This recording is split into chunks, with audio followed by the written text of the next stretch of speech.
भाई फोटो एक चलो भाई थैंक यू आ जाओ भाई ओ यार कैमरा तरफ से कर लिया ठीक है वाह जी वाह I play with them.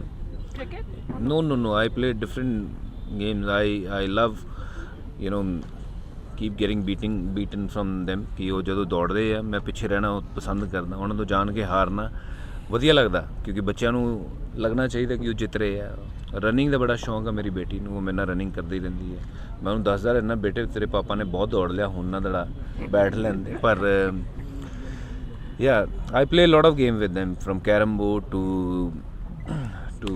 running to football to volleyball to lot of games.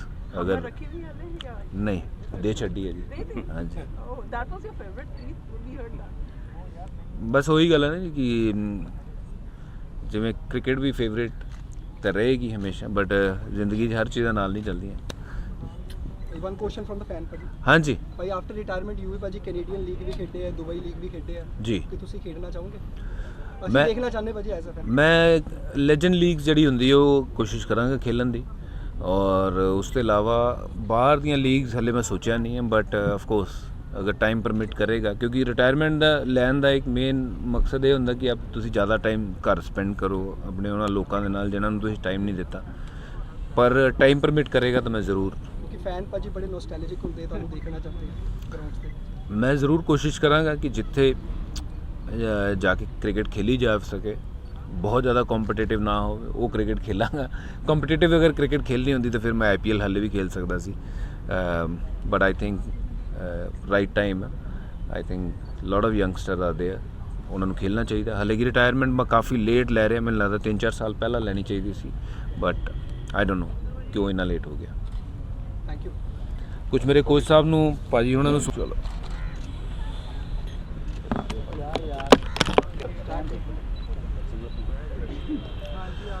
ਸਤਿ ਸ਼੍ਰੀ ਅਕਾਲ ਜੀ ਸਭ ਤੋਂ ਪਹਿਲਾਂ ਸਾਰਿਆਂ ਨੂੰ ਅੱਜ ਬਲਟਨ ਬਾਗ ਮੈਂ ਆਇਆ ਇਹਦਾ ਮੁੱਖ ਕਾਰਨ ਇਹੀ ਹੈ ਕਿ ਜਿਵੇਂ ਮੈਂ ਕੱਲ੍ਹ ਰਿਟਾਇਰਮੈਂਟ ਅਨਾਊਂਸ ਕੀਤੀ ਔਰ ਮੈਂ ਇੱਥੋਂ ਹੀ ਆਪਣੀ ਕ੍ਰਿਕਟ ਸ਼ੁਰੂ ਕੀਤੀ ਅਤੇ ਇੱਥੇ ਹੀ ਅੱਜ ਮੈਂ ਆ ਕੇ ਇਸ ਗਰਾਊਂਡ ਨੂੰ ਮੱਥਾ ਟੇਕ ਕੇ ਇਹ ਕ੍ਰਿਕਟ ਨੂੰ ਸ਼ੁਕਰੀਆ ਅਦਾ ਕਰਨਾ ਚਾਹਾਂਗਾ ਅਤੇ ਜੋ ਮੈਂ ਹਾਂ ਮੈਂ ਇਸ ਗਰਾਊਂਡ ਦੀ ਬਦੌਲਤ ਹਾਂ ਮੇਰੇ ਕੋਚ ਸਾਹਿਬ ਦੀ ਬਦੌਲਤ ਹਾਂ ਇਹ ਭਾਜੀ ਹੋਣੀ ਮੈਨੂੰ ਪਹਿਲਾ ਮੈਚ ਜਦੋਂ ਮੈਂ ਖੇਲਣ ਗਿਆ ਸੀ ਉਦੋਂ ਮੈਨੂੰ ਛੱਡਣ ਗਏ ਸੀਗੇ ਦਿੱਲੀ ਔਰ ਆਮ ਸ਼ੋਰ ਅਜੇ ਵੀ ਪ੍ਰਾਊਡ ਹੋਣਗੇ ਕਿ ਮੁੰਡਾ ਜਦ ਵਾਪਸ ਆਇਆ ਘਰ ਤੇ 100 ਟੈਸਟ ਮੈਚ ਖੇਲ ਕੇ ਆਇਆ ਅਤੇ ਬੜਾ ਕੁਝ ਅਚੀਵ ਕਰਕੇ ਆਇਆ so I am grateful God has been really kind ਕਿ ਮੈਂ ਜੋ ਅਚੀਵ ਜ਼ਿੰਦਗੀ ਦੇ ਵਿੱਚ ਕੀਤਾ ਅਗਰ ਮੇਰੀ ਜ਼ਿੰਦਗੀ 'ਚ ਕ੍ਰਿਕਟ ਨਹੀਂ ਹੁੰਦੀ ਤਾਂ ਸ਼ਾਇਦ ਮੈਂ ਅੱਜ ਇਸ ਮੁਕਾਮ 'ਤੇ ਨਹੀਂ ਹੁੰਦਾ ਅਤੇ ਤੁਹਾਡਾ ਸਾਰਿਆਂ ਦਾ ਵੀ ਬਹੁਤ ਸ਼ੁਕਰੀਆ ਅਦਾ ਜੀ ਕਿਉਂਕਿ ਮੇਰੇ ਹਰ ਉਸ ਮੂਮੈਂਟ ਨੂੰ ਕੈਪਚਰ ਕੀਤਾ ਤੁਸੀਂ ਹਰ ਉਸ ਮੂਮੈਂਟ ਨੂੰ ਤੁਸੀਂ ਲੋਕਾਂ ਤੱਕ ਪਹੁੰਚਾਇਆ ਮੈਂ ਤੁਹਾਡਾ ਤਹਿ ਦਿਲੋਂ ਤੋਂ ਤੁਹਾਡੇ ਸਾਰਿਆਂ ਦਾ ਵੀ ਸ਼ੁਕਰੀਆ ਅਦਾ ਕਰਦਾ ਬਿਨਾਂ ਮੀਡੀਆ ਤੋਂ ਇਹ ਪੋਸੀਬਲ ਨਹੀਂ ਹੈ ਔਰ ਹਰ ਇੱਕ ਉਸ ਇਨਸਾਨ ਦਾ ਮੈਂ ਸ਼ੁਕਰੀਆ ਅਦਾ ਕਰਨਾ ਚਾਹਾਂਗਾ ਜਿਸ ਨੇ ਮੇਰੀ ਇਸ ਜ਼ਿੰਦਗੀ ਨੂੰ ਅੱਗੇ ਵਧਾਉਣ ਦੇ ਵਿੱਚ ਅੱਗੇ ਵਧਣ ਦੇ ਵਿੱਚ ਹੌਸਲਾ ਅਫਜ਼ਾਈ ਕੀਤੀ ਔਰ ਮੈਂ ਜਿੰਨਾ ਵੀ ਇਸ ਗਰਾਊਂਡ ਦਾ ਸ਼ੁਕਰੀਆ ਅਦਾ ਕਰਾਂ ਜਾਂ ਇਸ ਇੱਥੇ ਦੇ ਗਰਾਊਂਡਸਮੈਨ ਦਾ ਉਹ ਸ਼ਾਇਦ ਘੱਟ ਹੋਏਗਾ ਕਿਉਂਕਿ ਉਹਨਾਂ ਨੇ ਨਿਸਵਾਰਥ ਹੋ ਕੇ ਮੇਰੇ ਲਈ ਉਹ ਪਿੱਚਾਂ ਬਣਾਈਆਂ ਮੇਰੇ ਲਈ ਹਰ ਉਹ ਚੀਜ਼ ਪ੍ਰੋਵਾਈਡ ਕੀਤੀ ਜੋ ਇੱਕ ਕ੍ਰਿਕਟਰ ਨੂੰ ਲੋੜ ਹੁੰਦੀ ਹੈ ਅਤੇ JDCA ਦਾ ਮੈਂ ਸ਼ੁਕਰੀਆ ਅਦਾ ਕਰਦਾ BCCI ਮੈਂ ਸ਼ੁਕਰੀਆ ਅਦਾ ਕਰਦਾ ਮੈਂ PCA ਦਾ MP ਪਾਂਡਾ ਸਰ ਦਾ ਸ਼ੁਕਰੀਆ ਅਦਾ ਕਰਦਾ ਕਿ ਕੁਝ ਕਰੀਬ ਮੇਰੇ ਲੋਕ ਹੈ ਉਹਨਾਂ ਦੇ ਵਿੱਚੋਂ MP ਪਾਂਡਾ ਸਾਹਿਬ ਮੈਨੂੰ ਲੱਗਦਾ ਕਿ ਅਗਰ ਉਹ ਮੇਰੀ ਜ਼ਿੰਦਗੀ ਦੇ ਵਿੱਚ ਉਸ ਸਮੇਂ ਨਹੀਂ ਹੁੰਦੇ ਤਾਂ ਮੈਂ ਇਸ ਮੁਕਾਮ 'ਤੇ ਨਹੀਂ ਹੁੰਦਾ ਅਤੇ ਅੱਜ ਮੈਂ ਅਗਰ ਵਾਪਸ ਮੁੜ ਕੇ ਦੇਖਦਾ ਜਦੋਂ ਮੈਂ ਸ਼ੁਰੂ ਕੀਤਾ ਸੀ 1994 ਦੇ ਵਿੱਚ ਅਤੇ ਅੱਜ ਦਾ ਇਸ ਮੁਕਾਮ ਇਹ ਸਫ਼ਰ ਬਹੁਤ ਵਧੀਆ ਰਿਹਾ ਬਹੁਤ ਬਹੁਤ ਤੁਹਾਡਾ ਸਾਰਿਆਂ ਦਾ ਸ਼ੁਕਰੀਆ ਮਿਹਰਬਾਨੀ ਜੀ ਆਮ ਗ੍ਰੇਟਫੁਲ ਫਿਊਚਰ ਪਲਾਨ ਕੀ ਹੈ ਕਾਂਗਰਸ ਚਾਹਣ ਦੀ ਕੋਈ ਤੁਹਾਨੂੰ ਲੱਗ ਰਿਹਾ ਕਿਆਸ ਲੱਗ ਰਹੀ ਸੀ ਲੱਗ ਰਹੀ ਹੈ ਜੀ ਕਿ ਤੁਸੀਂ ਕਾਂਗਰਸ ਜਾ ਰਹੇ ਹੋ ਇੱਕ ਫਿਊਚਰ ਪਲਾਨ ਹਲੇ ਮੈਂ ਡਿਸਾਈਡ ਨਹੀਂ ਕੀਤਾ ਜੀ ਮੈਂ ਕੀ ਕਰਨਾ ਕਿਸ ਪਾਸੇ ਜਾਣਾ ਕੀ ਕਰਨਾ ਕਿਉਂਕਿ ਮੈਂ ਕ੍ਰਿਕਟ ਦੇ ਨਾਲ ਜ਼ਰੂਰ ਜੁੜਿਆ ਰਹਾਂਗਾ ਕਿਉਂਕਿ ਕ੍ਰਿਕਟ ਮੇਰੀ ਜ਼ਿੰਦਗੀ 'ਚ ਸੀ ਹੈ ਔਰ ਰਹੇਗੀ ਕਿਉਂਕਿ ਮੈਂ ਜੋ ਹਾਂ ਉਹ ਕ੍ਰਿਕਟ ਕਰਕੇ ਹਾਂ ਔਰ ਅੱਜ ਅਗਰ ਮੈਨੂੰ ਲੋਕ ਪੁੱਛ ਵੀ ਰਹੇ ਹੈ ਉਹ ਕ੍ਰਿਕਟ ਕਰਕੇ ਪੁੱਛ ਰਹੇ ਹੈ ਔਰ ਲੋਕਾਂ ਦਾ ਜੋ ਪਿਆਰ ਮਿਲਿਆ ਉਹ ਵੀ ਕ੍ਰਿਕਟ ਕਰਕੇ ਹੈ ਬਾਕੀ ਰਹਿ ਰਹੀਆਂ ਪੋਲੀਟੀਕਲ ਗੱਲਾਂ ਅਤੇ ਜਦੋਂ ਸਮਾਂ ਆਏਗਾ ਜ਼ਰੂਰ ਮੈਂ ਖੁਦ ਰਿਵੀਲ ਕਰਾਂਗਾ ਕਿ ਮੈਂ ਅੱਗੇ ਮੇਰੇ ਫਿਊਚਰ ਪਲਾਨਸ ਕੀ ਹੈ ਮੈਂ ਅਗਰ ਕਿਸੇ ਪੋਲੀਟੀਕਲ ਪਾਰਟੀ ਦੇ ਨਾਲ ਜਾਵਾਂਗਾ ਨਹੀਂ ਜਾਵਾਂਗਾ ਜਿਵੇਂ ਵੀ ਹੋਏਗਾ ਮੈਂ ਤੁਹਾਨੂੰ ਜ਼ਰੂਰ ਸਾਰਿਆਂ ਨੂੰ ਇਤਲਾਹ ਕਰਾਂਗਾ ਔਰ मैं अगर उस पासे जाना भी है I would still need your support and guidance going forward and I am sure कि ਤੁਸੀਂ ਹਮੇਸ਼ਾ ਮੇਰੇ ਨਾਲ ਚੱਲਦੇ ਮਤਲਬ ਰਹੋ। ਇਨਕਾਰ ਨਹੀਂ ਕਰਦੇ ਕਿ ਜਾਓਗੇ। ਇਲੈਕਸ਼ਨਸ ਹੋਏਗਾ ਜੋ ਵੀ ਹੋਏਗਾ ਜੋ ਪੋਲੀਟੀਕਲ ਤੁਹਾਡਾ ਹੈ if your political career is going to start will it start in this election? I don't know, मैं टू बी ऑनेस्ट मैं कुछ सोचा नहीं इस बारे। I do have offers from different parties to join them but I will have to sit and of course think very wisely क्योंकि this is not gonna be a small sort of decision कि चलो join कर लेने हैं because it's a very demanding job और मैं नहीं चाहांगा कि मैं कोई भी काम करा तो हाफ हार्टेड करा। ਜਿਹੜਾ ਵੀ ਮੈਂ ਕੰਮ ਕਰਨਾ ਚਾਹਾਂਗਾ ਉਹ ਜਦ ਤੱਕ ਉਹਦੇ ਲਈ ਮੈਂ ਪੂਰੀ ਤਰ੍ਹਾਂ ਪ੍ਰਿਪੇਅਰ ਨਹੀਂ ਹੈ ਮੈਂ ਉਹ ਉਸ ਪਾਸੇ ਨਹੀਂ ਜਾਵਾਂਗਾ। ਜਿਸ ਦਿਨ ਮੈਨੂੰ ਲੱਗੇਗਾ ਕਿ ਮੈਂ ਪੂਰਾ ਪ੍ਰਿਪੇਅਰਡ ਹਾਂ ਕਿਸੇ ਵੀ ਪਾਰਟੀ ਨੂੰ ਜਾਂ ਕਿਸੇ ਵੀ ਤਰੀਕੇ ਨਾਲ ਕੰਮ ਕਰਨ ਲਈ ਚਾਹੇ ਉਹ ਕੋਚਿੰਗ ਵੀ ਹੈ ਤੇ ਮੈਂ ਜ਼ਰੂਰ ਤਾਂ ਹੀ ਉਸ ਪਾਸੇ ਨੂੰ ਜਾਵਾਂਗਾ। ਹਾਲੇ ਤੱਕ ਮੈਂ ਕੁਝ ਸੋਚਿਆ ਨਹੀਂ ਹੈ। whenever I'll think about it we'll all get together like this and obviously we'll celebrate and of course we'll take things forward also। Can you reveal ਕਿ ਨਵਜੋਤ ਸਿੱਧੂ ਉਹਨਾਂ ਨੇ ਤੁਹਾਨੂੰ ਕੀ ਆਫਰ ਦਿੱਤੀ ਸੀ ਵੈਨ ਯੂ ਮੈਟ ਲਾਸਟ? ਨਹੀਂ ਮੈਂ ਉਹਨਾਂ ਨਾਲ casual ਇੱਕ ਮੀਟਿੰਗ ਸੀ। ਮੈਂ ਚੰਡੀਗੜ੍ਹ ਸੀ ਉਹ ਵੀ ਚੰਡੀਗੜ੍ਹ ਸੀ। ਮੈਂ ਉਹਨਾਂ ਨੂੰ ਬਤੌਰ ਕ੍ਰਿਕਟਰ ਮਿਲਿਆ ਸੀ। ਓਬਵੀਅਸਲੀ ਮੇਰੇ ਹੋਰ ਵੀ ਬੜੇ ਜਾਣਕਾਰ ਆ ਚਾਹੇ ਉਹ ਬੀਜੇਪੀ ਪਾਰਟੀ ਹੋਵੇ ਜਾਂ ਫਿਰ ਕਾਂਗਰਸ ਪਾਰਟੀ ਹੋਵੇ ਆਪ ਹੋਵੇ ਸਾਰੀ ਪਾਰਟੀਜ਼ ਦੇ ਜਿਹੜੇ ਲੋਕ ਹੈ ਮੇਰੇ ਜਾਣਕਾਰ ਹੈਗੇ ਆ ਬਟ ਅੱਜ ਕੱਲ੍ਹ ਕਿਉਂਕਿ ਚੁਣਾਵ ਦਾ ਸਮੇਂ ਹੈ ਜਿਹਦੇ ਨਾਲ ਫੋਟੋ ਖਿੱਚੀ ਜਾਏਗੀ ਲੱਗੇਗਾ ਕਿ ਮੈਂ ਉਸ ਪਾਸੇ ਜਾ ਰਿਹਾ ਪਰ ਮੈਂ ਤੁਹਾਨੂੰ ਫਿਰ ਕਹਿ ਰਿਹਾ ਕਿ ਜਿਸ ਪਾਸੇ ਵੀ ਮੈਂ ਜਾਵਾਂਗਾ ਅਗਰ ਗਿਆ ਤੇ ਤੁਹਾਨੂੰ ਦੱਸ ਕੇ ਜਾਵਾਂਗਾ ਕਿਉਂਕਿ ਉਹਦੇ ਵਿੱਚ ਕੋਈ ਲੁਕਾਉਣ ਵਾਲੀ ਗੱਲ ਨਹੀਂ ਹੈ ਕਿਉਂਕਿ ਲੁੱਕ ਕੇ ਕੋਈ ਕੰਮ ਨਹੀਂ ਹੁੰਦਾ ਔਰ ਅਗਰ ਮੈਂ ਕੋਈ ਕੰਮ ਕਰਾਂਗਾ ਖੁੱਲ੍ਹੇਆਮ ਕਰਾਂਗਾ ਔਰ ਮੈਂ ਉਹ ਤਦ ਹੀ ਕਰਾਂਗਾ ਜਦੋਂ ਮੈਨੂੰ ਲੱਗਦਾ ਕਿ ਮੈਂ 100% ਉਸ ਕੰਮ ਲਈ ਕਮਿਟਡ ਹੋ ਕੇ ਕੰਮ ਕਰ ਸਕਦਾ। ਪੰਜਾਬ ਦੀ ਰਾਜਨੀਤੀ ਬਾਰੇ ਕੀ ਤੁਸੀਂ ਕਹਿਣਾ ਚਾਹੋਗੇ ਜਿਹੜਾ ਮਾਹੌਲ ਚੱਲਦਾ ਪਿਆ? ਦੇਖੋ ਜੀ ਰਾਜਨੀਤੀ ਬੜਾ ਵੱਡਾ ਸਬਜੈਕਟ ਹੈ ਉਹਦੇ ਬਾਰੇ ਹਰ ਰੋਜ਼ ਨਵੀਂ ਚੀਜ਼ਾਂ ਹੋ ਰਹੀਆਂ ਤੇ ਮੈਂ ਹਲੇ ਫਿਲਹਾਲ ਰਾਜਨੀਤੀ ਦੇ ਵਿੱਚ ਨਹੀਂ ਹੈ। I will rather stick to what I am good at which is cricket. ਹਾਲ ਹੁਣ ਤਾਂ ਮੈਂ ਉਹ ਵੀ ਛੱਡ ਦਿੱਤੀ ਹੈ ਬਟ ਰਾਜਨੀਤੀ ਬਾਰੇ ਮੈਨੂੰ ਹਲੇ ਤੁਸੀਂ ਨਾ ਪੁੱਛੋ ਤਾਂ ਜ਼ਿਆਦਾ ਬੈਟਰ ਕਿਉਂਕਿ ਮੈਨੂੰ ਜ਼ਿਆਦਾ ਮੈਂ ਰਾਜਨੀਤੀ ਬਾਰੇ ਗੱਲ ਹਲੇ ਕਰਨਾ ਨਹੀਂ। ਮਾਹੌਲ ਇਦਾਂ ਦਾ ਚੱਲਦਾ ਪਿਆ ਨਾ ਜੇ ਰਾਜਨੀਤੀ 'ਚ ਨਹੀਂ ਜਾਣਾ ਤੇ ਫਿਰ ਅੱਗੇ ਕੀ ਪਲਾਨ ਹੈ? ਕੀ ਫਿਊਚਰ ਪਲਾਨ ਹੈ? क्रिकेट ਦੇ ਵਿੱਚ ਬੜਾ ਕੁਛ ਹੈ ਜੀ। I have got a couple of offers from IPL teams ਕਿ to join them as mentor ਕਰ ਸਕਦਾ commentary ਕਰ ਸਕਦਾ। I can spend a lot of time with my family which is more precious than working anywhere else। ਪਿਛਲੇ 20 ਸਾਲਾਂ ਤੋਂ ਮੈਂ ਆਪਣੇ ਘਰਦਿਆਂ ਨੂੰ ਟਾਈਮ ਨਹੀਂ ਦਿੱਤਾ ਹੈਗਾ। I think ਸਭ ਤੋਂ ਜਿਹੜੀ ਵਧੀਆ ਚੀਜ਼ ਇਹ ਹੋ ਸਕਦੀ ਕਿ I look forward to spend a lot of time with my family at home and with my friends. You know, I've never seen them from last 25 years. I've not met them properly, so this is my time to catch up with all of them।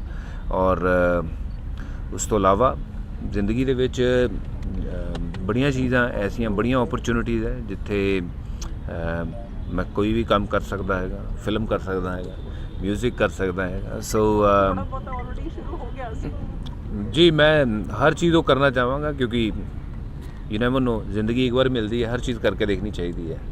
ਪਰ ਭਾਜੀ ਜੀ ਪੰਜਾਬ ਦੇ ਬਹੁਤ ਸਾਰੇ ਵੱਡੇ ਮੁੱਦੇ ਹੈਗੇ ਨੇ ਜਿਹੜੇ ਅਜੇ ਤੱਕ ਹੱਲ ਹੋਏ। ਲੋਕ ਡਿਮਾਂਡ ਕਰਦੇ ਨੇ ਕਿ ਚੰਗੇ ਲੋਕਾਂ ਨੂੰ ਰਾਜਨੀਤੀ 'ਚ ਆਉਣਾ ਚਾਹੀਦਾ। ਜੀ। ਤੁਹਾਡੀ ਨਜ਼ਰ ਦੇ ਵਿੱਚ ਇਹੋ ਜਿਹੀ ਕਿਹੜੀ ਪਾਰਟੀ ਹੈਗੀ ਜਿਹੜੀ ਵਾਕਈ ਪੰਜਾਬ ਦਾ ਇਹ ਸੁਧਾਰ ਕਰ ਸਕਦੀ ਜਾਂ ਵੱਡੇ ਮੁੱਦੇ ਹੱਲ ਕਰ ਸਕਦੀ? ਦੇਖਿਓ ਜੀ ਪਾਰਟੀ ਦੇ ਬਾਰੇ ਤਾਂ ਨਹੀਂ ਮੈਂ ਗੱਲ ਕਰਨਾ ਚਾਹਾਂਗਾ ਕਿਹੜੀ ਪਾਰਟੀ ਹੱਲ ਕਰ ਸਕਦੀ ਹੈ ਮੁੱਦੇ ਔਰ ਉਹ ਮੁੱਦੇ ਜਿਹੜੇ ਵੀ ਹੈ ਉਹਦੇ ਲਈ ਜੋ ਰਾਈਟ ਪੀਪਲ ਹੈਗੇ ਆ ਜਿਹੜੇ ਰਾਈਟ ਬੰਦੇ ਹੈਗੇ ਉਹਨਾਂ ਨੂੰ ਅੱਗੇ ਆ ਕੇ ਕੰਮ ਕਰਨਾ ਚਾਹੀਦਾ ਹੈਗਾ। ਆਫ ਕੋਰਸ ਹੁਣ ਤੁਸੀਂ ਕਹੋਗੇ ਕਿ ਉਹ ਰਾਈਟ ਬੰਦੇ ਕੌਣ ਆ ਇਹ ਤਾਂ ਦੇਖੋ ਪਾਰਟੀ ਦੇ ਵਿੱਚ ਜਦੋਂ ਕੋਈ ਚਲੇ ਜਾਂਦਾ ਉਹ ਆਪਣਾ ਉਹ ਦੇਖਣ ਲੱਗ ਪੈਂਦਾ ਕਿ ਪਾਰਟੀ ਪਹਿਲਾਂ ਪੰਜਾਬ ਹੋਣਾ ਚਾਹੀਦਾ ਕਿਉਂਕਿ ਪੰਜਾਬ ਅਗਰ ਖੁਸ਼ਹਾਲ ਹੋਏਗਾ ਪੰਜਾਬ ਅਗਰ ਹਸੀਨ ਹੋਏਗਾ ਤੇ ਤਦੀ ਪਾਰਟੀ ਦੀ ਵੀ ਤਰੱਕੀ ਹੈ ਕਿਸੇ ਵੀ ਪਾਰਟੀ ਦੀ। ਪਰ ਆਈ ਥਿੰਕ ਕਿ ਅਗਰ ਮੈਨੂੰ ਕਦੀ ਓਪਰਚੁਨਿਟੀ ਮਿਲੇਗੀ ਅਗਰ ਮੈਨੂੰ ਕਦੀ ਐਸਾ ਮੌਕਾ ਮਿਲੇਗਾ ਜਦੋਂ ਮੈਨੂੰ ਲੱਗੇਗਾ ਕਿ ਮੈਂ ਕੁਝ ਚੇਂਜ ਲਿਆ ਸਕਦਾ ਜਾਂ ਕਰਨਾ ਚਾਹੀਦਾ ਤਾਂ ਮੈਂ ਜ਼ਰੂਰ ਉਹ ਚੇਂਜ ਲਿਆਵਾਂਗਾ ਔਰ ਪਾਰਟੀ ਤੋਂ ਬਿਨਾਂ ਲਿਆਵਾਂਗਾ ਬਿਨਾਂ ਪਾਰਟੀ ਦੀ ਸੋਚੇ ਕਿ ਪਾਰਟੀ ਨੂੰ ਕੀ ਲੱਗੇਗਾ। ਪਹਿਲਾਂ ਪੰਜਾਬ ਪਹਿਲਾਂ ਹਿੰਦੁਸਤਾਨ ਫਿਰ ਪਾਰਟੀ। ਤੁਸੀਂ ਕੱਲ ਕਿਹਾ ਸੀ ਕਿ ਵੀ ਮੈਂ ਇੱਕ ਨਵਾਂ ਚੈਪਟਰ ਆਪਣੀ ਜ਼ਿੰਦਗੀ ਦਾ ਹੁਣ ਸ਼ੁਰੂ ਕਰਨ ਜਾ ਰਿਹਾ। ਨਵਾਂ ਚੈਪਟਰ ਕਿਹਾ ਹੈ? ਨਵਾਂ ਚੈਪਟਰ ਇਹ ਹੈ ਜੀ ਕਿ ਮੈਂ ਪਿਛਲੇ 20-25 ਸਾਲ ਤੋਂ ਕ੍ਰਿਕਟ ਹੀ ਖੇਡ ਰਿਹਾ ਸੀ ਔਰ ਆਫ ਕੋਰਸ ਕ੍ਰਿਕਟ ਦੇ ਨਾਲ ਬਹੁਤ ਜ਼ਿਆਦਾ ਜੁੜਿਆ ਹੋਇਆ ਸੀ। ਹੁਣ ਅੱਗੇ ਮੇਰੀ ਜ਼ਿੰਦਗੀ ਦੇ ਵਿੱਚ ਜਿਹੜਾ ਵੀ ਚੈਪਟਰ ਹੋਏਗਾ ਉਹ ਨਵਾਂ ਚੈਪਟਰ ਹੋਏਗਾ ਔਰ ਪੋਲੀਟੀਕਲ ਹੋਏਗਾ ਜਾਂ ਕੁਝ ਹੋਰ ਹੋਏਗਾ? ਇਹ ਤਾਂ ਰੱਬ ਹੀ ਜਾਣਦਾ ਜੀ ਕਿ ਪੋਲੀਟੀਕਲ ਹੋਏਗਾ ਜਾਂ ਫਿਰ ਕੋਈ ਹੋਰ ਹੋਏਗਾ, ਬਟ ਜੋ ਵੀ ਹੋਏਗਾ ਤੁਹਾਡੇ ਸਾਹਮਣੇ ਹੋਏਗਾ ਜੀ। ਤੁਸੀਂ ਜ਼ਿਆਦਾ ਟਾਈਮ ਆਫਟਰ ਦਿਸ ਗੇਮ ਹੁਣ ਤੁਸੀਂ ਜਲੰਧਰ ਰਹਿਣਾ ਪਸੰਦ ਕਰੋਗੇ ਜਾਂ ਮੁੰਬਈ? ਮੇਰਾ ਕੰਮ ਕਾफ़ी हद तक मुंबई है और मैं दोनों पासे ही रवांगा जी। ज़्यादा तो मैं कह नहीं सकता कि किधर जिधर काम की डिमांड है जिथे मैं उत्थे रवांगा। एंड ऑफ कोर्स जिमें जिमें जिधर काम की ज़रूरत है उत्थे मैं कोशिश करांगा कि मैं रवांगा। बाकी अगे फ्यूचर च की हुंदा ਉਸ ਦੇ ਮੁਤਲਕ ਮੈਂ ਸੋਚ ਕੇ ਫਿਰ ਦੇਖਾਂਗਾ ਕਿ ਮੈਨੂੰ ਜ਼ਿਆਦਾ ਟਾਈਮਸ ਕਿੱਥੇ ਰਹਿਣਾ ਪੈਣਾ। ਹਰਭਜਨ ਜੀ ਇੱਕ ਚੀਜ਼ ਦੱਸ ਦਿਓ, ਤੁਸੀਂ ਕਿਹਾ ਕਿ ਸਹੀ ਬੰਦੇ ਹੋਣੇ ਚਾਹੀਦੇ ਰਾਜਨੀਤੀ 'ਚ, ਜੀ। ਕਿਸ ਤਰ੍ਹਾਂ ਦੇ ਸਹੀ ਬੰਦੇ ਤੁਸੀਂ ਕਹਿੰਦੇ ਮੇਰੇ ਵਰਗੇ ਮਤਲਬ ਤੁਸੀਂ ਆਪਣੇ ਨੂੰ ਫਿੱਟ ਸਮਝਦੇ ਹੋ ਰਾਜਨੀਤੀ ਵਾਸਤੇ? ਬਿਲਕੁਲ, ਦੇਖੋ ਕਿੰਨਾ ਫਿੱਟ ਹੈਗਾ ਮੈਂ। ਤੇ ਰਾਜਨੀਤੀ 'ਚ ਆਣਾ ਹੁਣ ਤੁਸੀਂ ਜਿਹੜਾ ਇਨਕਾਰ ਨਹੀਂ ਕਰ ਰਹੇ ਬਟ ਆਓਗੇ ਜ਼ਰੂਰ ਆਪਣੀ ਪਾਰਟੀ ਲੈ ਕੇ। ਮੈਂ ਦੇਖੋ ਦੇਸ਼ ਲਈ ਬੜੀ ਕ੍ਰਿਕਟ ਖੇਲੀ ਔਰ ਦੇਸ਼ ਲਈ ਮੈਂ ਅੱਗੇ ਸੇਵਾ ਵੀ ਕਰਾਂਗਾ ਜ਼ਰੂਰ, ਔਰ ਚਾਹੇ ਉਹ ਰਾਜਨੀਤੀ ਦੇ ਤਰੀਕੇ ਹੋਵੇ ਜਾਂ ਫਿਰ ਬਿਨਾਂ ਰਾਜਨੀਤੀ ਦੇ ਵਿੱਚ ਆਏ ਵੀ ਜੋ ਮੇਰੇ ਤੋਂ ਬਣ ਪਾਇਆ ਹੋਵੇਗਾ ਮੈਂ ਜ਼ਰੂਰ ਕੋਸ਼ਿਸ਼ ਕਰਦਾ ਰਹਾਂਗਾ। ਕਦੋਂ ਹੋਏਗੀ ਉਹ ਇਹ ਮੈਨੂੰ ਨਹੀਂ ਪਤਾ ਹੈਗਾ, ਉਹ ਜਿੱਦਣ ਹੋਏਗੀ ਮੈਂ ਤੁਹਾਨੂੰ ਦੱਸ ਕੇ ਕਰਾਂਗਾ, ਇਹ ਵੀ ਮੇਰਾ ਵਾਅਦਾ ਤੁਹਾਨੂੰ। ਪੰਜਾਬ ਦੇ ਲੋਕ ਕਹਿੰਦੇ ਨੇ ਕਿ ਅਜੇ ਤੱਕ ਰਾਜਨੀਤਿਕ ਪਾਰਟੀਆਂ ਨੇ ਉਸ ਲੈਵਲ ਦੀ ਭੂਮਿਕਾ ਨਹੀਂ ਨਿਭਾਈ ਜਿਹੜੇ ਕੰਮ ਕਰਨੇ ਚਾਹੀਦੇ ਸੀਗੇ। ਤੁਹਾਨੂੰ ਲੱਗਦਾ ਕਿ ਇਹ ਭੂਮਿਕਾ ਨਿਭਾਈ ਕਿ ਜਾਂ ਵਾਕਈ ਰਾਜਨੀਤੀ ਹੁਣ ਬਦਲਣ ਦਾ ਸਮਾਂ ਆ ਗਿਆ? ਤੁਸੀਂ ਦੇਖੋ ਜੀ, ਮੈਂ ਤਾਂ ਇਹੀ ਕਹਾਂਗਾ, ਮੈਂ ਸਪੋਰਟਸ ਦੇ ਖੇਤਰ ਦਾ ਬੰਦਾ। ਸਪੋਰਟਸ ਦੇ ਖੇਤਰ ਦੇ ਵਿੱਚ ਪੰਜਾਬ ਦੀ ਤਰੱਕੀ ਨਹੀਂ ਹੋਈ ਹੈ। ਸਪੋਰਟਸ ਦੇ ਖੇਤਰ ਦੇ ਵਿੱਚ ਅਗਰ ਅਸੀਂ ਗੱਲ ਕਰੀਏ ਤਾਂ ਹਰਿਆਣਾ ਸਾਡੇ ਤੋਂ ਬਹੁਤ ਅੱਗੇ ਨਿਕਲ ਗਿਆ। ਸਾਡੇ ਇੱਥੇ ਇਨਫਰਾਸਟ੍ਰਕਚਰ ਬਹੁਤ ਵਧੀਆ ਹੋ ਸਕਦਾ ਜਿਹੜਾ ਨਹੀਂ ਹੋਇਆ, ਔਰ ਬਿਲਸ ਦੇ ਵਿੱਚ ਅਗਰ ਦੇਖੋ ਤਾਂ ਪੈਸੇ ਹੀ ਨਹੀਂ ਹੈਗੇ ਪੰਜਾਬ ਸਰਕਾਰ ਦੇ ਕੋਲ ਕਮੋ, ਜਾਂ ਫਿਰ ਇਨਫਰਾਸਟ੍ਰਕਚਰ ਓਵਰਆਲ ਇੰਡੀਆ ਦਾ ਅਗਰ ਦੇਖਿਆ ਜਾਵੇ ਤਾਂ ਬਹੁਤ ਵਧੀਆ ਨਹੀਂ ਹੈ, ਜਿਹਦੇ ਉੱਤੇ ਬਹੁਤ ਕੰਮ ਹੋ ਸਕਦਾ। ਔਰ ਅਸੀਂ ਕਹਿੰਦੇ ਹਾਂ ਕਿ ਜਦੋਂ ਸਾਡੇ ਐਥਲੀਟ ਜਾਂਦੇ ਆ ਖੇਲਣ ਤੇ ਕਹਿੰਦੇ ਆ ਕਿ ਜੀ 2 ਹੀ ਮੈਡਲ ਆਏ ਆ, ਕਿ ਇੰਨੀ ਵੱਡੀ ਆਬਾਦੀ ਦੇ ਵਿੱਚੋਂ ਸਿਰਫ 2 ਹੀ ਮੈਡਲ ਬਣਦੇ ਆ। ਮੈਨੂੰ ਲੱਗਦਾ ਅਗਰ ਇੰਨੀ ਵੱਡੀ ਆਬਾਦੀ ਦੇ ਵਿੱਚੋਂ ਸਾਨੂੰ 500 ਮੈਡਲ ਆ ਸਕਦੇ ਆ, ਔਰ ਕਿਉਂ ਨਹੀਂ ਆਉਂਦੇ? ਕਿਉਂਕਿ ਇਨਫਰਾਸਟ੍ਰਕਚਰ ਨਹੀਂ ਹੈ, ਕਿਉਂਕਿ ਉਹਨਾਂ ਨੂੰ ਸਹੂਲਤ ਨਹੀਂ ਹੈ ਪਲੇਅਰਾਂ ਨੂੰ। ਬੜਾ ਕੁਝ ਸਪੋਰਟਸ 'ਤੇ ਹੋ ਸਕਦਾ, ਔਰ ਰਾਜਨੀਤੀ ਨੂੰ ਅਲੱਗ ਰੱਖ ਕੇ ਅਗਰ ਗੱਲ ਕਰੀਏ ਤਾਂ ਅਗਰ ਥੋੜ੍ਹਾ ਜਿਹਾ ਰਾਜਨੀਤਿਕ ਬੰਦੇ ਜਿਹੜੇ ਬਿੱਲ ਪਾਸ ਕਰਦੇ ਆ, ਥੋੜ੍ਹਾ ਜਿਹਾ ਬਿੱਲ ਅਗਰ ਵਧਾ ਦੇਣ ਔਰ ਵਧੀਆ ਬੰਦਾ ਅਗਰ ਸਪੋਰਟਸ ਦੇ ਉੱਤੇ ਲਗਾ ਦੇਣ ਤੇ ਪੰਜਾਬ ਦਾ ਨਾਮ ਸਪੋਰਟਸ ਦੇ ਵਿੱਚ ਇੱਕ ਵਾਰੀ ਫਿਰ ਬਹੁਤ ਉੱਤੇ ਹੋ ਜਾਏਗਾ। ਇਕੱਲਾ ਹਰਭਜਨ ਸਿੰਘ ਇੱਥੋਂ 100 ਟੈਸਟ ਮੈਚ ਖੇਲੇ, ਮੈਨੂੰ ਗੱਲ ਹਜਮ ਨਹੀਂ ਹੁੰਦੀ। ਇੱਥੋਂ ਘੱਟੋ ਘੱਟ ਹੋਰ 20 ਮੁੰਡੇ ਹੋਣੇ ਚਾਹੀਦੇ ਜਿਹੜੇ ਇੰਡੀਆ ਲਈ ਖੇਲਣ, ਉਹ 100 ਟੈਸਟ ਮੈਚ ਖੇਲਣ। ਕਿਉਂ ਨਹੀਂ ਹੋ ਸਕਦਾ? ਹਾਕੀ ਕਿਉਂ ਥੱਲੇ ਚਲੇਗੀ? ਸਾਡੀ ਕੁਸ਼ਤੀ ਕਿਉਂ ਥੱਲੇ ਚਲੇਗੀ? ਭਲਵਾਨੀ ਕਿਉਂ ਥੱਲੇ ਚਲੇਗੀ? ਹਰਿਆਣਾ ਕਿਉਂ ਅੱਗੇ ਨਿਕਲ ਗਿਆ? ਇਹਦੇ ਕੁਝ ਤਾਂ ਕਾਰਨ ਹੋਣਗੇ। ਹਰਭਜਨ ਸਿੰਘ ਹੋਣਾ ਦਾ ਡ੍ਰੀਮ ਪ੍ਰੋਜੈਕਟ ਕੀ ਹੋਏਗਾ ਜੇ ਤੁਸੀਂ ਰਾਜਨੀਤੀ ਚਾਹੁੰਦੇ ਹੋ? ਮੇਰਾ ਰਾਜਨੀਤਿਕ ਦੇ ਵਿੱਚ ਆ ਕੇ ਉਹ ਤਾਂ ਮੈਂ ਸੋਚਾਂਗਾ ਮੇਰਾ ਡ੍ਰੀਮ ਪ੍ਰੋਜੈਕਟ ਕੀ ਹੋਏਗਾ। ਬੜੇ ਹੈ ਕਿ ਜਦੋਂ ਵੀ ਮੈਂ ਜਾਵਾਂਗਾ ਮੈਂ ਦੇਖਾਂਗੀ ਆਸੇ-ਪਾਸੇ ਖੁਸ਼ਹਾਲੀ ਹੋਵੇ, ਲੋਕਾਂ ਨੂੰ ਖਾਣ ਪੀਣ ਲਈ ਹਰ ਚੀਜ਼ ਉਹ ਸਸਤੇ ਪ੍ਰਾਈਜ਼ਸ 'ਤੇ ਮਿਲੇ, ਐਂਡ ਆਫ ਕੋਰਸ ਸਪੋਰਟਸ ਜਿਹੜੀ ਹੈ ਉਹ ਅੱਗੇ ਵਧੇ, ਕਿਉਂਕਿ ਮੈਂ ਸਪੋਰਟਸ ਦੇ ਨਾਲ ਜੁੜਿਆ ਹੋਇਆ। ਮੈਂ ਚਾਹਾਂਗਾ ਕਿ ਸਪੋਰਟਸ ਨੂੰ ਅੱਗੇ ਲੈ ਕੇ ਜਾਇਆ ਜਾਵੇ। ਸਰ ਰੀਸੈਂਟਲੀ ਇੰਸੀਡੈਂਟ ਹੋਇਆ, ਚਾਹੇ ਅੰਮ੍ਰਿਤਸਰ ਦਰਬਾਰ ਸਾਹਿਬ ਜਿਹੜਾ ਚਾਹੇ ਲੁਧਿਆਣਾ ਬਲਾਸਟ ਦਾ, ਇਹ ਕੁਝ ਤਾਕਤਾਂ ਜਿਹੜੇ ਲੱਗ ਰਹੇ ਨੇ ਉਸ ਚੀਜ਼ ਦਾ? ਜੀ ਬੜੀ ਸ਼ਰਮਨਾਕ ਹਰਕਤ ਹੋਈ ਹੈ ਜੋ ਦਰਬਾਰ ਸਾਹਿਬ ਹੋਈ। ਕਿਸੇ ਨੂੰ ਵੀ ਮੈਨੂੰ ਲੱਗਦਾ ਕਿ ਇਹ ਕੰਮ ਕਰਨ ਤੋਂ ਪਹਿਲਾਂ ਸੋਚਣਾ ਚਾਹੀਦਾ ਕਿ ਅਸੀਂ ਚਾਹੇ ਉਹ ਦਰਬਾਰ ਸਾਹਿਬ ਹੋਈ ਹੈ ਜਾਂ ਗੀਤਾ ਮੰਦਿਰ ਹੋਈ ਹੈ, ਦੇਵੀ ਤਲਾਬ ਹੋਈ ਹੈ ਜਾਂ ਫਿਰ ਕਿਸੇ ਵੀ ਮਸਜਿਦ ਹੋਈ ਹੈ, ਅਸੀਂ ਕਿਸੇ ਵੀ ਧਰਮ ਦੀ ਉਲੰਘਣਾ ਨਾ ਕਰੀਏ ਔਰ ਕਿਸੇ ਨੂੰ ਵੀ ਧਾਰਮਿਕ ਤੌਰ ਤੇ ਠੇਸ ਨਾ ਪਹੁੰਚਾਈਏ। ਤੁਹਾਡੀ best memories related to cricket ਬਿਲਕੁਲ ਸਟਾਰਟ ਆਫ ਯੋਰ ਕੈਰੀਅਰ? ਮੇਰੀ ਬੈਸਟ ਮੈਮਰੀ ਇਹੀ ਹੈ ਜੀ ਕਿ ਮੈਂ ਜਦੋਂ ਇੱਥੋਂ ਖੇਲਣ ਗਿਆ ਸੀਗਾ ਇਸੇ ਗਰਾਊਂਡ ਤੋਂ ਹੀ, ਤੋ ਉਸ ਦਿਨ ਮੈਨੂੰ ਭਾਜੀ ਛੱਡ ਕੇ ਆਏ ਸੀ। ਪਹਿਲਾ ਟੈਸਟ ਮੈਚ ਮੈਂ ਖੇਲਣ ਜਾ ਰਿਹਾ ਸੀ ਬੈਂਗਲੌਰ, ਔਰ ਭਾਜੀ ਵੀ ਦੱਸਣਗੇ ਤੁਹਾਨੂੰ ਇਹ ਸਟੋਰੀ। ਤੇ ਜਦੋਂ ਵਾਪਸ ਆਏ ਆ ਤੇ ਸਡਨਲੀ ਥੋੜ੍ਹੇ ਦਿਨਾਂ 'ਚ ਜ਼ਿੰਦਗੀ ਚੇਂਜ ਹੋ ਗਈ ਕਿ ਜਿਹੜਾ ਇੱਕ ਸੁਪਨਾ ਸੀਗਾ ਟੈਸਟ ਕ੍ਰਿਕਟਰ ਬਣਨ ਦਾ ਉਹ ਪੂਰਾ ਹੋਇਆ। ਮੇਰੇ ਕੋਚ ਸਾਹਿਬ ਇਹਨਾਂ ਨੇ ਜਿਹੜਾ ਸੁਪਨਾ ਦੇਖਿਆ ਸੀਗਾ ਉਹ ਪੂਰਾ ਹੋਇਆ। ਔਰ ਮੇਰੀ ਅਗਰ ਕ੍ਰਿਕਟ ਦੀ ਸਭ ਤੋਂ ਵੱਡੀ ਮੂਮੈਂਟ ਜਿਹੜੀ ਹੋਈ ਉਹ ਵਰਲਡ ਕੱਪ 2007 2011। ਪਰ ਇੰਡੀਵਿਜੂਅਲ ਅਗਰ ਗੱਲ ਕਰਾਂ ਤਾਂ ਮੈਂ ਉਹ ਜਦੋਂ ਹੈਟ੍ਰਿਕ ਲੱਤੀ ਆਸਟ੍ਰੇਲੀਆ ਦੇ ਨਾਲ, ਪਹਿਲਾ ਹਿੰਦੁਸਤਾਨ ਦਾ ਬੋਲਰ ਬਣਿਆ ਟੈਸਟ ਕ੍ਰਿਕਟ ਦੇ ਵਿੱਚ ਜਿਹਨੇ ਹੈਟ੍ਰਿਕ ਲਈ ਹੋਵੇ, ਔਰ 32 ਵਿਕਟਾਂ ਦਾ ਰਿਕਾਰਡ ਜਿਹੜਾ ਅੱਜ ਵੀ ਕਾਇਮ ਹੈ 3 ਮੈਚਾਂ ਦੇ ਵਿੱਚ, ਉਹ ਮੇਰੇ ਲਈ ਬੜੇ ਯਾਦਗਾਰ ਪਲ ਹੈ। ਬਟ ਜਦੋਂ ਮੈਂ ਇੰਡੀਆ ਲਈ ਖੇਲਿਆ ਉਹ ਹਰ ਦਿਨ ਮੇਰੇ ਲਈ ਬੜਾ ਯਾਦਗਾਰ ਹੈ, ਕਿਉਂਕਿ ਕ੍ਰਿਕਟ ਇੱਕ ਐਸੀ ਚੀਜ਼ ਹੈ। ਹੁਣ ਮੈਂ ਪਿੱਛੇ ਮੁੜ ਕੇ ਦੇਖਦਾ ਕਿ ਆਈ ਵਿਸ਼ ਕਿ ਮੈਂ ਦੁਬਾਰਾ ਖੇਲ ਸਕਾਂ, ਬਟ ਹੁਣ ਮੇਰੀ ਬੋਡੀ ਸ਼ਾਇਦ ਉੱਦਾਂ ਅਲਾਉ ਨਹੀਂ ਕਰੇਗੀ ਕਿ ਮੈਂ ਉਨੀ ਫਿਟਨੈਸ ਦੇ ਨਾਲ ਖੇਲ ਸਕਾਂ। ਤੇ have you watched 83? No, I have not watched the movie yet. I have seen the trailer I have spoken to Kapil Paji. I have congratulated him for the movie. I'm sure it's going to be a super duper hit. Almost ਅਸੀਂ ਲਿਖ ਲਈ ਆ. It's on the verge of coming out. ਔਰ ਜਦੋਂ ਇੱਕ ਵਾਰੀ book ਬਾਹਰ ਆ ਜਾਏਗੀ ਤੇ ਮੈਂ ਜ਼ਰੂਰ ਚਾਹਾਂਗਾ ਕਿ ਉਸ 'ਤੇ ਬਾਇਓਪਿਕ ਨਹੀਂ, ਕਿਉਂਕਿ ਅੱਜ ਕੱਲ੍ਹ ਜ਼ਮਾਨਾ ਜਿਹੜਾ ਡਿਜੀਟਲ ਦਾ, ਮੈਂ ਚਾਹਾਂਗਾ ਘਰ ਘਰ ਬੈਠੇ ਬੰਦਾ ਜਿਹੜਾ ਆਪਣੇ ਫ਼ੋਨ 'ਤੇ ਵੀ ਦੇਖ ਸਕੇ। ਤੇ ਮੈਂ ਵੈਬ ਸੀਰੀਜ਼ ਜਿਹੜੀ ਹੈ ਅਸੀਂ ਉਹ ਪਲਾਨ ਕਰ ਰਹੇ ਹਾਂ। Any title you thought of? ਮੇਰੇ ਬੁੱਕ ਦਾ ਟਾਈਟਲ ਹੈ ਜੀ ਦੂਸਰਾ ਚੈਪਟਰ। Okay. ਦੂਸਰਾ ਚੈਪਟਰ ਦੂਸਰਾ is like ਦੂਸਰਾ ਚੈਪਟਰ ਕਿਉਂਕਿ ਮੇਰੀ ਜ਼ਿੰਦਗੀ ਦੇ ਵਿੱਚ ਦੂਸਰਾ ਬਹੁਤ ਇੰਪੋਰਟੈਂਟ ਸੀ। ਜਦੋਂ ਮੈਂ ਕ੍ਰਿਕਟ ਵੀ ਖੇਲਿਆ, ਇੰਡੀਆ ਲਈ ਸਿਲੈਕਟ ਹੋਇਆ, ਤੇ ਕਿਉਂਕਿ ਸਕਲੈਨ ਮੁਸ਼ਤਾਕ ਉਹ ਬਾਲ ਕਰਦੇ ਹੁੰਦੇ ਸੀ ਜਿਹੜੀ ਆਫ ਸਪਿਨ ਦੇ ਹੁੰਦੇ ਬਾਹਰ ਚਲੇ ਜਾਂਦੀ, ਜਿਹਨੂੰ ਲੈਗ ਕੱਟ ਕਹਿੰਦੇ ਕ੍ਰਿਕਟ ਦੇ ਵਿੱਚ, ਪਰ ਉਹਨੂੰ ਦੂਸਰਾ ਕਿਹਾ ਜਾਂਦਾ।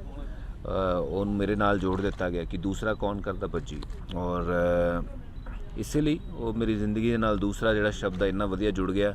ਉਹਨੇ ਦੂਸਰਾ ਚੈਪਟਰ ਮੇਰੀ ਜ਼ਿੰਦਗੀ ਦਾ ਸ਼ੁਰੂ ਹੋ ਰਿਹਾ। ਬੁੱਕ ਦਾ ਨਾਮ ਵੀ ਇਸੇ ਲਈ ਦੂਸਰਾ ਚੈਪਟਰ, ਤੇ this is how it is. Terminator title ਤੁਹਾਨੂੰ ਕਿਹਨੇ ਦਿੱਤਾ ਸੀ? ਟਰਮੀਨੇਟਰ ਦਾ ਟਾਈਟਲ ਇਹ ਆਸਟ੍ਰੇਲੀਅਨ ਕੁਝ ਅਖਬਾਰਾਂ ਨੇ ਲਿਖਿਆ ਸੀ। ਟਰਮੀਨੇਟਰ ਇੱਕ ਫਿਲਮ ਆਈ ਸੀਗੀ, ਉਸ ਤੋਂ ਬਾਅਦ ਜਿੱਦਾਂ ਦੀ ਉਹ ਸੀਰੀਜ਼ ਹੋਈ, ਔਰ ਮੈਂ ਇਕੱਲੇ ਨੇ ਉਹ ਸੀਰੀਜ਼ ਦੇ ਵਿੱਚ ਅਗਰ 32 ਵਿਕਟਾਂ ਲਈਆਂ, ਔਰ ਦੂਸਰਾ second highest wicket taker Sachin Tendulkar ਸੀ 3 ਵਿਕਟਾਂ ਲੈ ਕੇ। ਤੇ ਉੱਥੇ ਆਸਟ੍ਰੇਲੀਅਨ ਅਖਬਾਰਾਂ ਦੇ ਵਿੱਚ ਛਪਿਆ ਸੀ ਕਿ ਟਰਮੀਨੇਟਰ ਸਟ੍ਰਾਈਕ, ਟਰਮੀਨੇਟਰ ਨੇ ਕੁਝ ਐਸੀਆਂ ਹੈਡਲਾਈਨ ਸੀਗੀਆਂ ਕਿ ਉਦੋਂ ਟਰਮੀਨੇਟਰ ਬਣਾ ਦਿੱਤਾ ਉਹਨਾਂ ਨੇ। And everyone is asking ਕਿ ਸਾਈਮਨਸ ਨੇ ਤੁਹਾਨੂੰ ਕੀ ਕਿਹਾ ਸੀ ਉਸ ਦਿਨ? ਸਾਈਮਨ ਨੇ ਮੈਨੂੰ ਕੁਝ ਵੀ ਨਹੀਂ ਕਿਹਾ ਜੀ। ਉਹਨੂੰ ਲੱਗਿਆ ਕਿ ਮੈਂ ਉਹਨੂੰ ਮੰਕੀ ਕਿਹਾ, ਪਰ ਮੈਂ ਉਹਨੂੰ ਕਿਹਾ ਸੀ ਤੇਰੀ ਮਾਂ ਕੀ। ਹੁਣ ਮੈਨੂੰ ਅੰਗਰੇਜ਼ੀ ਨਹੀਂ ਆਉਂਦੀ ਸੀ, ਉਹਨੂੰ ਹਿੰਦੀ ਨਹੀਂ ਆਉਂਦੀ ਸੀ। ਹੁਣ ਜੇ ਉਹ ਗਾਲ ਕੱਢੇਗਾ ਅੰਗਰੇਜ਼ੀ 'ਚ ਕੱਢੇਗਾ, ਤੇ ਮੈਂ ਜੇ ਕੱਢਾਂਗਾ ਤਾਂ ਮੈਂ ਪੰਜਾਬੀ 'ਚ ਕੱਢਾਂਗਾ। ਤੇ ਇਹ ਗੱਲ ਹੋਈ ਸੀਗੀ। ਉਸ ਛੋਟੀ ਜਿਹੀ ਗੱਲ ਦਾ ਬਹੁਤ ਵੱਡਾ ਪਹਾੜ ਬਣਾ ਦਿੱਤਾ। ਬੜੇ ਇਹ ਮੇਰੀ ਬੁੱਕ ਦੇ ਵਿੱਚ ਬੜਾ ਵਧੀਆ ਅਸੀਂ ਰਿਵੀਲ ਕੀਤਾ ਕਿ ਵਾਟ ਐਗਜ਼ੈਕਟਲੀ ਹੈਪਨ, ਔਰ ਬੜੇ ਲੋਕਾਂ ਨੂੰ ਪਤਾ ਹੀ ਨਹੀਂ ਹੈ ਕਿ ਕੀ ਹੋਇਆ ਕੀ ਨਹੀਂ। ਖੈਰੇ ਤਾਂ ਇੱਕ ਛੋਟਾ ਜਿਹਾ ਮੂਮੈਂਟ ਕੀ ਬੋਲਿਆ ਕੀ ਸੁਣਿਆ, ਬਟ ਉਸ ਤੋਂ ਇਲਾਵਾ ਜੋ ਮੇਰੇ 'ਤੇ ਬੀਤੀ ਜਾਂ ਉਸ 'ਤੇ ਬੀਤੀ ਉਹ ਸ਼ਾਇਦ ਕਿਸੇ ਨੂੰ ਨਹੀਂ ਪਤਾ, ਔਰ ਉਹ ਮੈਂ ਰਿਵੀਲ ਕੀਤਾ। ਬੜਾ ਅੱਛਾ ਚੈਪਟਰ ਹੈ ਮੇਰੀ ਬੁੱਕ ਦੇ ਵਿੱਚ। And who is writing for you?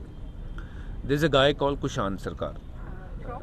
from PTI. He writes for PTI and he's a cricket journalist, and there are other couple of people who is helping him. So Yeah. when do you expect them? ਮੈਂ ਕੋਸ਼ਿਸ਼ ਤਾਂ ਇਹ ਕਰ ਰਿਹਾ ਕਿ ਇਸ IPL ਤੋਂ ਪਹਿਲਾਂ ਆ ਜਾਏ, ਬਟ ਅਗਰ ਅਸੀਂ ਸੈਟੀਸਫਾਈਡ ਨਹੀਂ ਹੈ ਤਾਂ ਫਿਰ ਅਸੀਂ